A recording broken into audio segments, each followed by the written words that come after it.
देश के 5 राज्यों में चुनावी बिगुल बज चुका है। चुनाव की तारीखों का ऐलान हो चुका है और तमाम सियासी दल वोटर्स को लुभाने के लिए अपने अपने दांव चल रहे हैं। सबसे ज्यादा सियासी सरगर्मी देखने को मिल रही है उत्तर प्रदेश के विधानसभा चुनावों में।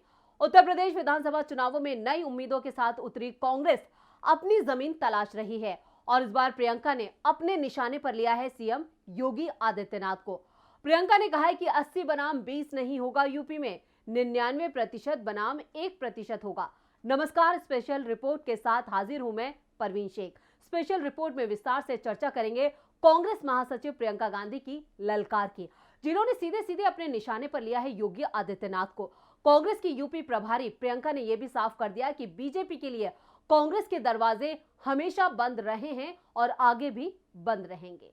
प्रियंका ने जमीनी स्तर पर मजबूती के लिए पिछले 2.5 सालों में काफी काम किया है।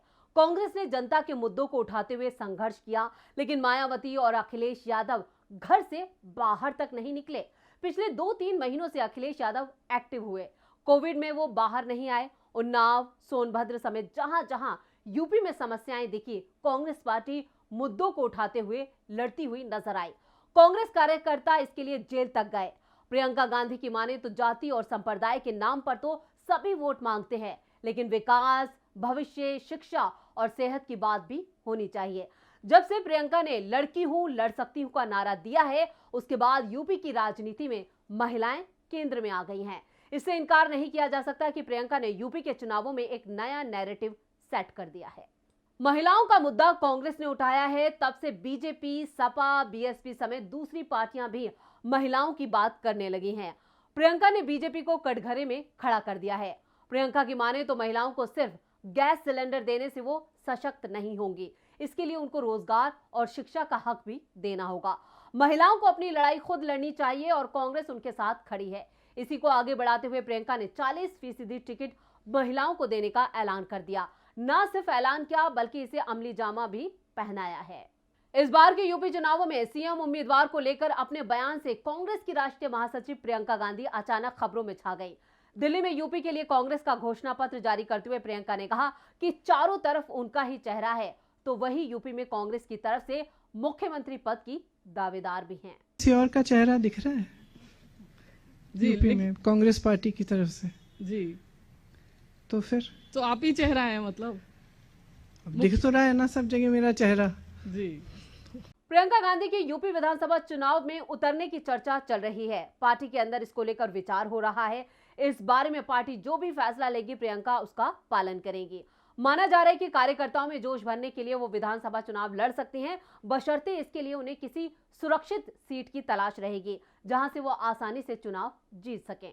उत्तर प्रदेश विधानसभा चुनाव के लिए भर्ती विधान युवा घोषणा पत्र जारी करते समय एक सवाल के जवाब में कहा था कि वे ही सूबे की पार्टी का यहाँ पर चेहरा है, और उसके बाद प्रदेश का राजनीतिक तापमान गर्मा गया था।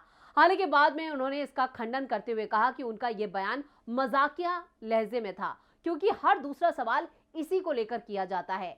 इसलिए उन्होंने कहा कि पार्टी किसी एक चेहरे को मुख्यमंत्री के रूप में आधिकारिक रूप से घोषणा नहीं करेगी। चुनाव के बाद गठबंधन को लेकर उन्होंने साफ किया कि बीजेपी को छोड़कर कांग्रेस किसी के भी साथ गठबंधन कर सकती है, लेकिन शर्त युवाओं और महिलाओं से जुड़े पार्टी के एजेंडे को लागू करना होगा। कांग्रेस को यूपी की राजनीति में एक बार फिर स्टैब्लिश करने के लिए प्रियंका गांधी वाड्रा जी तोड़ मेहनत कर रही हैं। मंडल आंदोलन के बाद से उत्तर प्रदेश की राजनीति में समाजवादी पार्टी और बहुजन समाजवादी पार्टी का वर्चस्व रहा। इसमें भगवा दल भी राम मंदिर के आंदोलन के जरिए सशक्त होता दिखाई दिया और कांग्रेस लगातार कमजोर होती गई।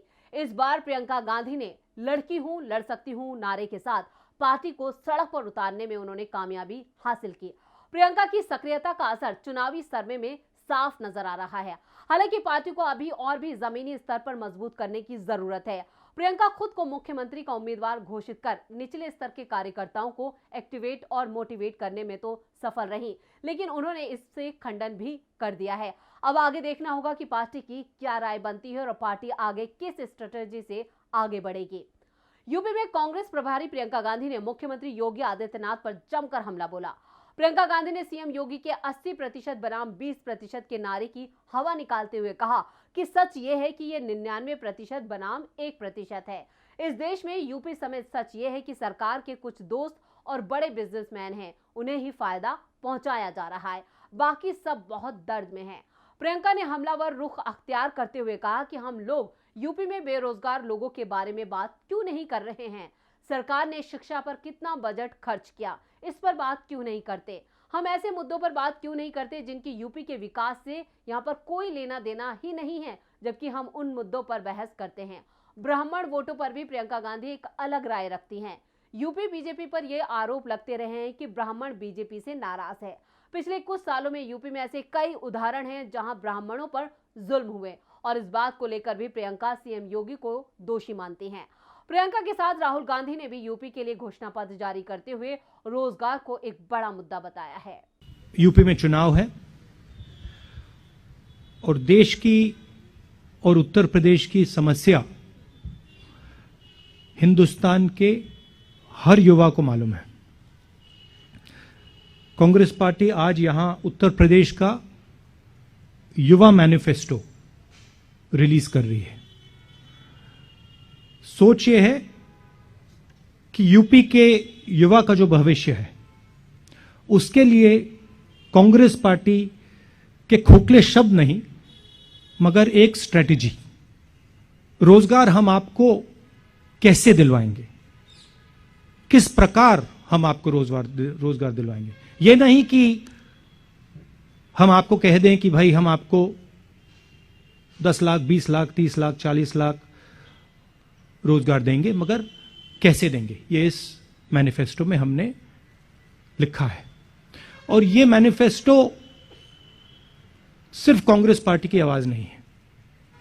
इस मैनिफेस्टो को बनाने के लिए कांग्रेस पार्टी ने यूपी के युवाओं से बात की है, मीटिंग्स की हैं और जो उनके विचार हैं वो हमने इस मैनिफेस्टो में डाले हैं।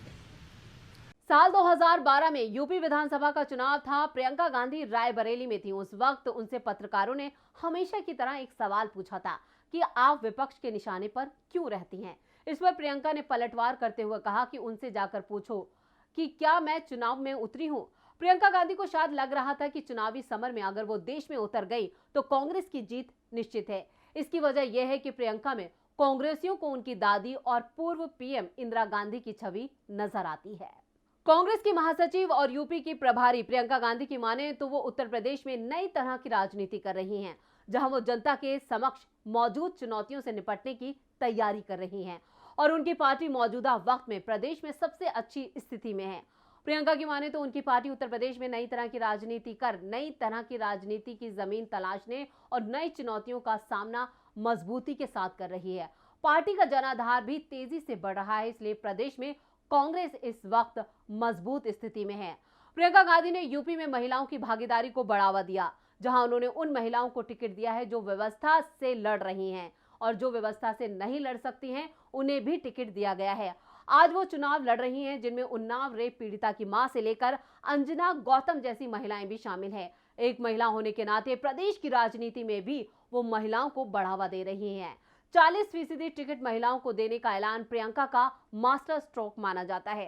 कांग्रेस में अब सब कार्यकर्ताओं के लिए चुनाव लड़ने के अवसर हैं, इसलिए अच्छा काम करने वालों को टिकट मिलेगा, क्योंकि पार्टी इस चुनाव में सभी सीटों पर विशेष उत्साह के साथ अपने उम्मीदवार खड़े कर रही है। पार्टी में रहकर जो बेहतर काम करता रहा है वो चुनाव लड़े और जीत हासिल करके प्रदेश में नई राजनीति की शुरुआत की मुहिम को आगे बढ़ाए। यही नारा इस वक्त प्रियंका गांधी दे रही हैं। प्रदेश की राजनीति में बदलाव लाना है, इसलिए पार्टी उत्तर प्रदेश की सभी सीटों पर चुनाव लड़ रही है।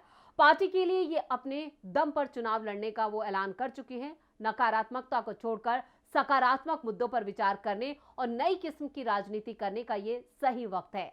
प्रियंका अपनी इस राजनीति के सहारे कांग्रेस को कितना मजबूत कर पाती हैं ये तो चुनाव नतीजों के बाद ही साफ हो जाएगा।